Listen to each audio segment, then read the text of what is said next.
The way she looked at me that night, cold, distant, as if I were nothing more than a stranger, was the moment I knew. Not when the fight started months ago. Not when she began pulling away. Not even when I found myself sleeping on the far edge of the bed, wondering when the warmth between us had disappeared. No, it was that look. It was the moment she stood in front of everyone, her expression unreadable, and said the words that changed everything. Listen or leave. The restaurant fell silent. Forks clinked against plates. Conversation stopped mid-sentence. Every pair of eyes turned toward us, a mixture of curiosity and discomfort flickering across their faces. I stared at her, trying to process what had just happened. The woman standing before me was not the woman I had married. Not the woman I had built a life with, shared dreams with, fought for. She knew exactly what she was doing. She had planned this. And yet, even then, some pathetic part of me wanted to believe this was salvageable. That this was just another one of her power plays, another attempt to push me into a corner and make me beg. But I wasn't going to beg. Not this time. I reached for my keys, feeling the weight of them in my palm. I could hear my own heartbeat in my ears as I pushed my chair back, the legs screeching against the polished floor. I didn't say a word. I just turned and walked away. And as I stepped outside into the night, the cool air hitting my skin, I knew I wasn't just walking out of that restaurant. I was walking out of her life. The cold air hit me like a slap the moment I stepped outside. It was the kind of autumn night that carried a biting chill, the kind that crept into your bones and made you feel small under the weight of it. But I barely noticed. My mind was too busy replaying the last 10 minutes over and over, each second stretching longer than it had in real time. Listen or leave. The words still echoed in my head. She had said it so easily, like she had been rehearsing it for weeks. Maybe she had. Maybe, to her, this was a performance, and I had played my part exactly as she had hoped. I tightened my grip on my car keys, my knuckles white against the metal. I should have felt something, rage, sadness, regret. But all I felt was numb. I heard the restaurant door swing open behind me, the soft chime of the bell above it breaking the silence of the empty parking lot. For a brief moment, I thought it was her. That maybe, just maybe, she had come to her senses. That she would come running out after me, telling me she didn't mean it. That we could still fix this. But it wasn't her. It was just a couple, their laughter cutting through the night like knives. They didn't even notice me as they passed by, caught up in their own little world, completely unaware that they had just witnessed the end of someone else's. I turned toward my car, unlocking it with a quick click of the fob. But instead of getting in, I just stood there, staring at my own reflection in the driver's side window. I looked hollow. I had spent so much time trying to hold on to this marriage, trying to keep things from crumbling, that I hadn't noticed how much of myself I had lost in the process. How long had it been since I felt happy? Since I felt wanted? Since I felt like I mattered? I exhaled sharply, pushing the thoughts away. This wasn't the time for that. Right now, I just needed to drive. Needed to get away from the weight of that restaurant, from the eyes that had watched me walk out without a fight, from the feeling that I had already lost something long before tonight. Sliding into the driver's seat, I shut the door and gripped the steering wheel. My wedding ring glinted under the dim parking lot lights. It felt heavier than usual. I stared at it for a long time before finally pulling it off and setting it on the passenger seat. Then, without looking back, I started the car and drove into the night. The engine hummed beneath my hands as I pulled onto the empty road, the headlights cutting through the darkness ahead. I wasn't sure where I was going. I just knew I couldn't stay. Not in that restaurant, not in that moment, not in the life I had built around a woman who had just humiliated me in front of a room full of strangers. The roads were familiar, yet somehow felt foreign. Streetlights cast long shadows against the pavement, making everything seem stretched and distorted. I loosened my grip on the steering wheel, forcing myself to breathe, to focus on the rhythm of the tires against the asphalt instead of the storm raging in my head. I had given her everything. Years of my life. My trust. My love. And in the end, all I got was an ultimatum. Listen or leave. She had wanted a reaction. That much was clear.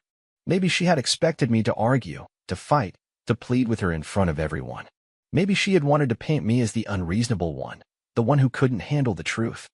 But I had denied her that satisfaction. I had walked out. And now, I had no idea what came next. The familiar buzz of my phone vibrating in the center console made me glance down. My heart clenched for a second before I even saw the name on the screen. Felicity. I let out a breath through my nose, my grip tightening again. I hesitated before picking it up, pressing the speaker button. Where are you? Her voice came through, sharp and impatient. No hint of remorse. No hesitation. I swallowed the bitter taste rising in my throat. Not even a, "Are you okay?" Driving. I kept my voice flat, distant. She scoffed. "Of course you are." A pause. "Are you coming back?" I blinked. Was she serious? After what she pulled, she actually expected me to just turn around, walk back in, and sit down like nothing happened. "No," I said simply. Silence. Then, a sigh. "Don't be dramatic." I almost laughed at that. I'm the one being dramatic? She was the one who turned our marriage into a performance, who made sure to air out our issues in front of an audience. And now she wanted to act like I was the one making a big deal out of it? "You gave me a choice, Felicity," I reminded her. "I made it." "You didn't even hear what I had to say," she snapped. I clenched my jaw. "You didn't give me a chance to." Another pause. I could hear the faint murmur of voices in the background, her friends, maybe, or just the remnants of the restaurant. She was still there. Probably still sitting at the table like nothing had happened, like I was just some inconvenience that had interrupted her night. "Look, let's just talk when you calm down," she said, as if I were the one who had caused a scene. "Come home." I stared at the road ahead, the street lights flashing by one after another. And for the first time in a long time, I realized, I don't want to. "Not tonight," I told her.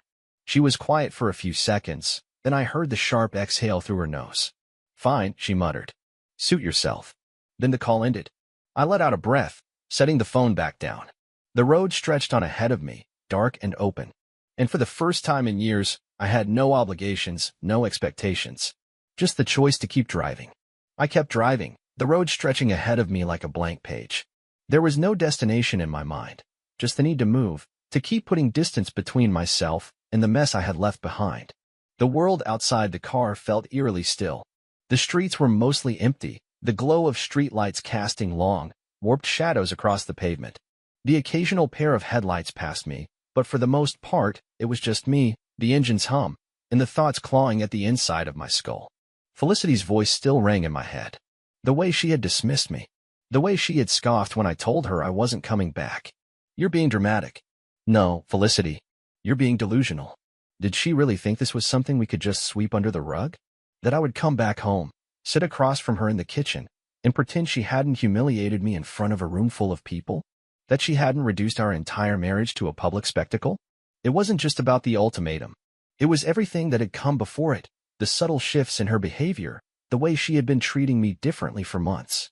I had ignored it, convinced myself that things would get better, that she was just going through something. But now, I was seeing it clearly for the first time. Felicity hadn't just crossed a line tonight. She had burned the whole damn thing down. I pulled into an empty gas station parking lot and cut the engine. The sudden silence was almost suffocating. I leaned back in my seat, rubbing my hands over my face, trying to process the wreckage of the last hour. Where did I even go from here? I reached for my phone, scrolling mindlessly through my contacts. I wasn't even sure what I was looking for, a lifeline, maybe. Someone to tell me that I wasn't crazy, that I wasn't overreacting, that I wasn't alone. My thumb hovered over one name for a long moment before I finally hit the call button. It rang twice before the voice on the other end picked up. "Elliot." I let out a breath I hadn't realized I was holding. "Hey, man," I said, my voice hoarse. Elliot was one of the few people I could still trust. We had been friends since college, back when things were simpler, before marriages and mortgages and the slow, creeping disappointments of adulthood. He had always been the rational one, the guy who could see through the bullshit and call things as they were. "You good?" he asked, his tone shifting immediately. "Not really," I admitted. There was a beat of silence before he sighed. What did she do? That was the thing about Elliot. He never had to ask if something had happened. Just what? I swallowed hard. She gave me an ultimatum. In front of a whole restaurant. His breath came out sharp. "Are you serious?" "Dead serious. Listen or leave." That's what she said. A long pause. "And you left?" "Yeah." I could hear the approval in his silence. Elliot had never been Felicity's biggest fan, though he had always kept it to himself. He never told me outright that she was bad for me, but he never told me I was lucky, either. "Where are you now?" he asked. "Some gas station. I just needed to drive." "You need a place to crash?" I hesitated. Did I? The idea of going home, of stepping into that house and feeling the weight of what had happened, made my chest tighten.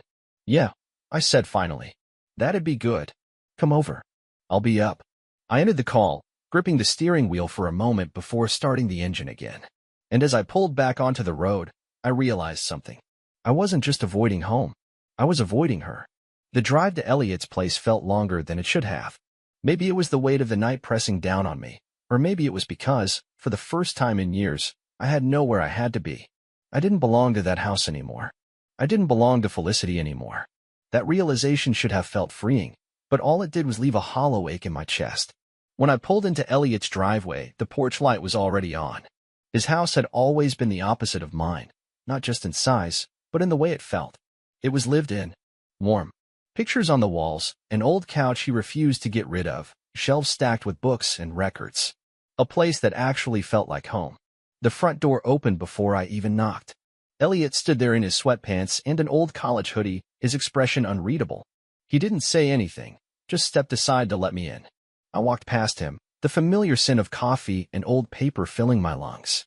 For a second, it felt like we were back in our college apartment, crashing on each other's couches after long nights of bad decisions. But this wasn't college. This was my marriage falling apart. Elliot closed the door behind me. "You look like hell." "Thanks," I muttered, dropping my keys onto the counter. He grabbed a bottle of whiskey off the shelf and poured 2 glasses, sliding one toward me. "You want to talk about it?" I stared at the drink. I wanted to. I needed to. But where did I even begin? I picked up the glass and took a sip, letting the burn settle in my throat before answering. "She's been different for a while now," I started. "Distant. Cold." I kept telling myself it was just stress or that maybe I was imagining it. But tonight, it was like she wanted me to walk away. Elliot leaned back against the counter, arms crossed. She did it in public on purpose. She wanted people to see. That's not an accident. I exhaled through my nose. Yeah, that's what I keep thinking too. Silence stretched between us for a moment before he spoke again. "Do you think there's someone else?" The question hit me harder than it should have. It had been sitting in the back of my mind for months, whispering to me at night when I lay awake staring at the ceiling.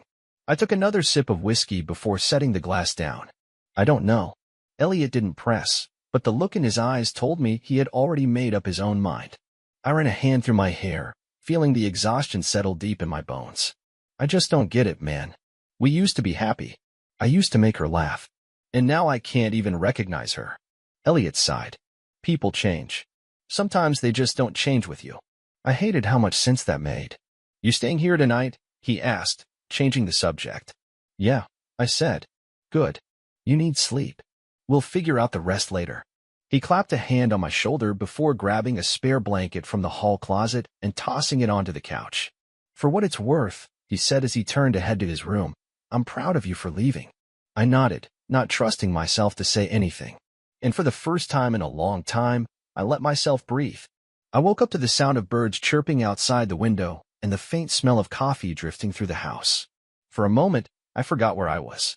My brain, still sluggish from sleep, expected to hear the rustling of Felicity moving around in the kitchen, the sound of her phone buzzing with notifications she never let me see. But then I remembered. I wasn't home. I wasn't hers anymore. I sat up slowly, rubbing the sleep from my eyes. The couch had done a number on my back, but I'd slept harder than I had in months. Maybe even years.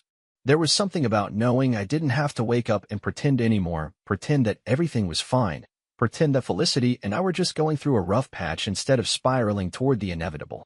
I stood and stretched before making my way to the kitchen, where Elliot was already at the counter, pouring himself a second cup of coffee.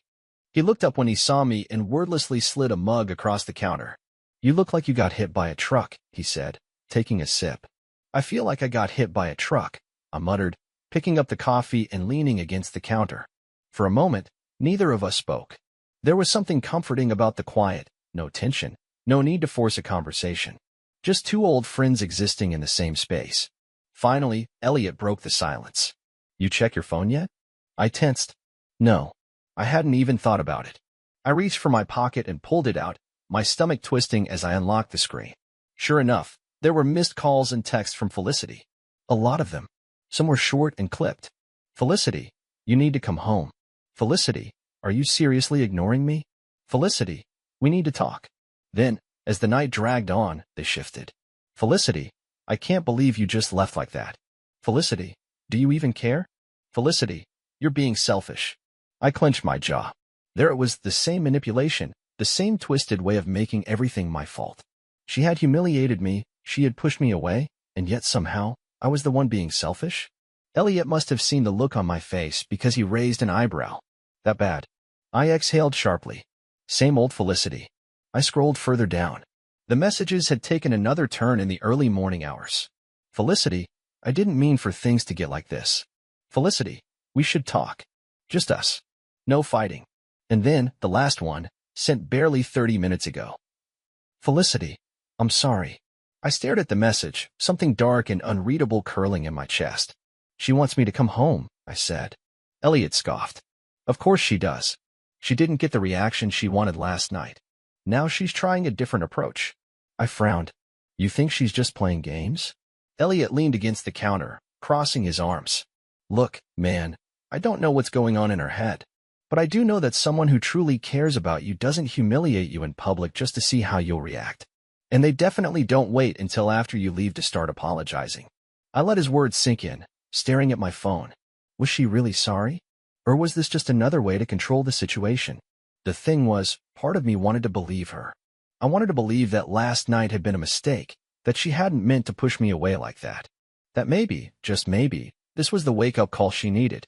But another part of me, the part that had spent months feeling like a stranger in my own marriage, knew better. People don't just change overnight. I set my phone down and took a deep breath. I don't know what to do. Elliot studied me for a moment before shaking his head. Yeah, you do. You just don't want to admit it yet. And maybe he was right. Because deep down, I already knew going back wasn't an option. I sat there staring at my phone, feeling the weight of every word Felicity had sent me. The apology, the guilt trip, the manipulation, it was all right there in black and white. But the worst part? A small part of me still wanted to believe her. I hated that. I hated that after everything, after months of feeling like a ghost in my own marriage, I still felt the pull of obligation. The old instinct to smooth things over, to fix what was broken, even when I wasn't the one who had broken it. Elliot didn't say anything at first, just sipped his coffee and let me sit with the mess in my head. But eventually, he sighed. Let me ask you something. If you go back, what changes? I exhaled slowly, pressing the bridge of my nose between my fingers. I don't know. Yeah, you do. I looked up at him, and he met my stare with the same quiet patience he'd had since college. The same look he always gave me when he was waiting for me to admit something I wasn't ready to say out loud. Nothing changes, I said finally. And there it was. The truth that had been clawing at me all night. Nothing would change because this wasn't some random mistake. This wasn't an argument that had gotten out of hand. This was who she was now. She had planned that moment in the restaurant. She had wanted to corner me, to humiliate me, to force me into a position where I either bent to her will or made myself look like the villain. She hadn't expected me to leave. That's why she was scrambling now, sending me texts she probably didn't even mean. She wanted control. And the second I walked back through that door, she'd have it again. Elliot leaned against the counter, watching as the realization settled over me. So what's the move? I took a sip of coffee, letting the warmth ground me before answering. I need to go home, I said. Elliot frowned. To what end? To get my stuff. For the first time since last night, saying the words out loud felt right. I wasn't going home to fix things. I wasn't going home to fight. I was going home to leave. The drive back. The road looked different in the morning light, less eerie than it had the night before. But the weight in my chest hadn't lifted. If anything, it had gotten heavier. I hadn't seen Felicity since the restaurant. Hadn't heard her voice outside of the text she had sent. But as I pulled onto our street, a sick feeling curled in my gut. What if she was waiting? What if she wasn't alone? I gripped the wheel tighter, forcing myself to push the thoughts away. It didn't matter. Nothing she said or did was going to change my mind. I parked in the driveway and sat there for a moment, staring at the house. It was strange how a place that had once felt like home now felt like enemy territory. Taking a deep breath, I stepped out of the car. The front door was unlocked. That alone told me she had been waiting for me. I stepped inside, the air thick with something unspoken. The house was quiet, but not in a peaceful way. More like the kind of quiet that listened. And then, there she was. Felicity stood in the living room, arms crossed, looking like she hadn't slept. Her hair was a mess, her eyes slightly puffy, but the moment she saw me, her expression hardened. You finally decided to come back, she said. I ignored the jab. I'm here to get my things. Her face barely flickered, but I caught it, the quick flash of panic before she masked it with indifference. Don't be ridiculous. I'm not. I walked past her, heading straight for the bedroom. Behind me, I heard her footsteps as she followed, her voice sharp with frustration. So that's it? One argument, and you're just leaving? I let out a short, humorless laugh. One argument? I turned to face her, shaking my head. Felicity, you've been pushing me away for months. Last night wasn't the beginning. It was the end. Her jaw clenched. You're overreacting. No. I'm finally reacting. I grabbed a duffel bag from the closet and started throwing clothes into it. Felicity stood in the doorway, arms crossed, watching me like she couldn't believe what she was seeing. You're making a mistake, she tried again, her voice softer this time. I didn't even look at her. No. I made the mistake of staying this long. Silence. Then, barely above a whisper, is there someone else? That made me stop. I turned to her, staring in disbelief. Are you serious? She held my gaze, something unreadable in her expression. There's no one else, Felicity, I said, my voice calm but firm. I'm leaving because of you. She flinched, just barely, but I caught it. For a long moment, she didn't say anything. Then, finally, in a voice so quiet I almost didn't hear it, I didn't think you'd actually leave. I exhaled, shaking my head. Yeah, I figured. I zipped up my bag and walked past her without another word. I didn't owe her any more explanations. I didn't owe her anything at all. Walking out of that house for the last time should have felt like freedom. It should have felt like I had just cut the last thread tying me to something toxic. But as I stepped outside and closed the door behind me, I didn't feel victorious. I just felt empty. The weight in my chest hadn't disappeared. If anything, it had settled deeper, like an anchor dragging me down. Even though I knew I was making the right decision, it didn't erase the years I had spent loving her. It didn't erase the nights we had stayed up talking, the trips we had taken, the times when I had looked at her and thought, this is it. This is my person. But that person was gone. Or maybe, she had never been real in the first place. I reached my car and tossed my duffel bag into the back seat, my hands gripping the edge of the door as I stared down at the pavement. This was it. No more waiting for things to change. No more trying to fix what had been broken for too long. I got into the driver's seat, my fingers tightening around the steering wheel. My wedding ring was still sitting in the cup holder where I had left it the night before. I picked it up, turning it over in my palm. It felt heavy. Too heavy. With one last deep breath, I rolled down the window and flicked the ring into the bushes. And then I drove away, starting over. I didn't go back to Elliot's place. Instead, I just drove. The city blurred past me, the buildings and streetlights blending together as I tried to process what had just happened. I had left my wife, my home, my entire life as I had known it. And now, for the first time in years, I had no idea what came next. I didn't have a plan. I didn't even know where I was going to sleep tonight. All I knew was that I couldn't go back. The idea of a hotel crossed my mind, but the thought of being alone in a silent room with nothing but my thoughts made my stomach twist. Instead, I pulled into a diner on the edge of town, the kind of place that still had faded vinyl booths and waitresses who called you honey. The bell over the door chimed as I stepped inside. The place was nearly empty, save for a couple of truckers at the counter and an older couple sharing a slice of pie in the corner. I slid into a booth and rubbed my hands over my face, exhaustion hitting me all at once. A waitress walked over, her notepad already in hand. Rough night? She asked, eyeing me with something between sympathy and amusement. I huffed a tired laugh. You could say that. She nodded, as if she had seen 1,000 men in this exact position before. Coffee, please. She disappeared behind the counter, and I stared out the window, watching the headlights of passing cars flash by. I wondered if Felicity was home right now, pacing the living room, thinking about what she had done. Or maybe she wasn't thinking about me at all. Maybe she had already convinced herself that I was the bad guy in all of this, that I had abandoned her. That was the thing about people like Felicity. They never saw themselves as the problem. Here you go, honey, the waitress said, setting the steaming cup in front of me. You need anything else? I thought about it for a second before shaking my head. Just the coffee. She gave me a knowing smile before walking away. I wrapped my hands around the mug, letting the heat seep into my fingers as I stared down into the dark liquid. I should have felt lost, but for the first time in a long time, I felt found. Epilogue. The call I didn't expect. I don't know how long I sat there, drinking coffee and letting the world move on around me. Time felt strange, like it didn't quite belong to me yet. But then my phone rang. I glanced down at the screen, expecting to see Felicity's name again. But it wasn't her. It was someone else. Someone I hadn't heard from in a long time. I hesitated for a second before answering. Hello. A pause. Then, a voice I never thought I'd hear again. Hey, it's been a while. And just like that, everything changed. I hesitated for a moment before pressing the phone to my ear. The voice on the other end was familiar, unexpected, but familiar. Hey, it's been a while. For a second, I couldn't place it. But then, like a puzzle piece snapping into place, I knew exactly who it was. Emily. She had been a part of my life long before Felicity, before the mess, before I became the version of myself that settled for less than I deserved.